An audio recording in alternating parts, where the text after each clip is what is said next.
খেলার নাম বাবাজি। আইসিসির গলার স্বর নরম, কথা আর হুঁশিয়ারির জায়গাতে নেই। তারা এখন বাংলাদেশে প্রতিনিধি দল পাঠাচ্ছে। ভারত শক্তের ভক্ত, নরমের জম। এতদিন বাংলাদেশকে নিজেদের ইচ্ছামতো ব্যবহার করে গিয়েছে ভারত। রাজনীতির ময়দান থেকে শুরু করে ক্রিকেটের ময়দান, বাংলাদেশের ছিল না নিজস্ব সত্তা। গণ অভ্যুত্থানের পর বদলে গিয়েছে মাঠ থেকে শুরু করে সবকিছু। নতুন বাংলাদেশ রাজনীতির পাশাপাশি খেলার মাঠেও শক্তি দেখাচ্ছে। চুপ করে অপমান সহ্য করার দিন শেষ, এবার চোখে চোখ রেখে জবাব দিচ্ছে বাংলাদেশ। মোস্তাফিজুর রহমানকে অপমান করার পর ভারত বিশ্বকাপ বয়কট করার সিদ্ধান্ত নিয়েছে বাংলাদেশ। বাংলাদেশের এমন শক্ত অবস্থানের পর অনেক ভারতীয়ই বলেছিল, বাংলাদেশ না খেললে কিছুই হবে না, ভারত যা চাইবে সেটাই হবে। আরও কত কি, তাদের বড় বড় কথার উপর আবারও থাপ্পড় বসালো বাংলাদেশ। এবার বাংলাদেশের হাতে পায়ে ধরতে আইসিসির টিম আসছে বাংলাদেশে। এ নিয়ে কি বলছে পশ্চিমবাংলার মিডিয়া, আসুন তা দেখি। খেলার নাম বাবাজি। আইসিসির গলার স্বর নরম, কথা আর হুঁশিয়ারির জায়গাতে নেই। তারা এখন বাংলাদেশে প্রতিনিধি দল পাঠাচ্ছে।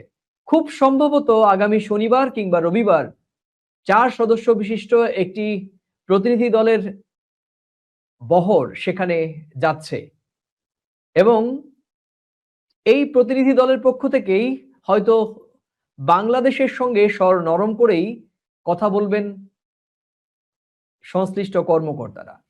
পরিস্থিতি ডামাডোলে ড্যামেজ কন্ট্রোল ম্যানেজ করেও যদি কিছু করা যায়, কেননা আমি এমন কার্যক্রম করে ফেলেছি যে কার্যক্রমের ফলে একটা দেশের প্লেয়াররা, তারা সে দেশের নাগরিক, তাদের দেশের সার্বভৌমত্ব, রাষ্ট্র, তাদের গরিমা, এই সবকে কেন্দ্র করে তারা একটা সিদ্ধান্তে উপনীত হয়েছে যে আমরা ভারতের মাটিতে গিয়ে খেলবো না। সূত্রপাতটা কোথা থেকে? বিসিসিআই, বিসিসিআই থেকে আইসিসি, আইসিসি থেকে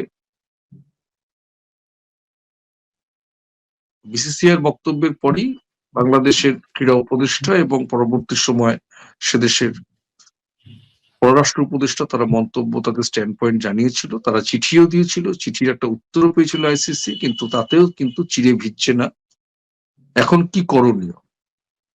এখন বিষয়টা যা বিভিন্ন জার্নাল বা বিভিন্ন খবর দেখে যা বুঝলাম, তাতে মনে হচ্ছে যে বাংলাদেশ যদি না খেলে বাংলাদেশের ক্ষতির জায়গাটা সেরকম কিছুই নেই, আইসিসির ক্ষতির জায়গাটা মারাত্মক।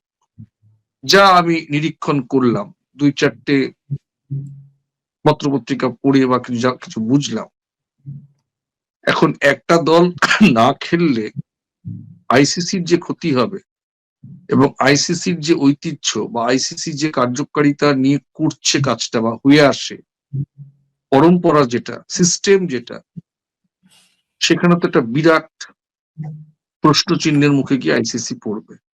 এখন উপায় নেই, সশরীরে গিয়ে ভালো মন্দ, আগামীর ভবিষ্যৎ, এই সবকিছু স্ট্র্যাটেজিক্যালি বুঝিয়ে যদি ম্যানেজ করা যায়, আইসিসি কি এখন এই মধ্যস্থতা করতে হবে বিসিসিআই এর সঙ্গে, ভারতের সঙ্গে এবং বাংলাদেশের সঙ্গে, বাংলাদেশের ক্রিকেট টিমের সঙ্গে, অর্থাৎ বিসিবির সঙ্গে।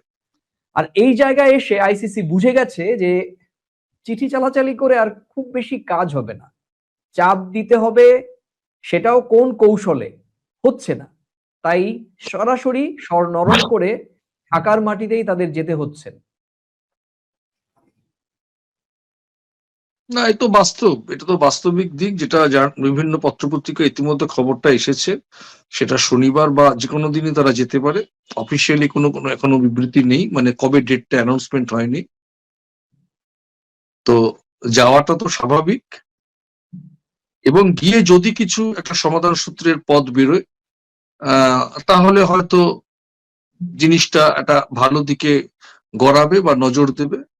2024-এর 5 আগস্টের পর বাংলাদেশ পুরোপুরি পরিবর্তন হয়ে গিয়েছে, তা এতদিন টের পায়নি আইসিসি।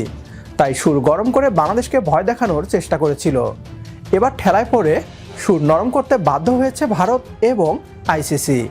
এই বাংলাদেশ অতীতের গোলাম বাংলাদেশ নয়, নতুন বাংলাদেশের কাছে মান সম্মান এবং দেশের স্বাধীনতা ও সার্বভৌমত্ব সবার আগে। বাংলাদেশের শক্ত অবস্থানের কাছে মাথা নত করে এবার বাংলাদেশকে রাজি করাতে আইসিসি তাদের টিম পাঠিয়েছে। বাংলাদেশের হাতে পায়ে ধরলেও কাজ হবে না। ভারতে আমরা খেলবো না মানে খেলবো না, লাউড অ্যান্ড ক্লিয়ার। আমাদের সাথে একমত হলে কমেন্ট বক্সে ইয়েস লিখে জানিয়ে দিন আমাদের।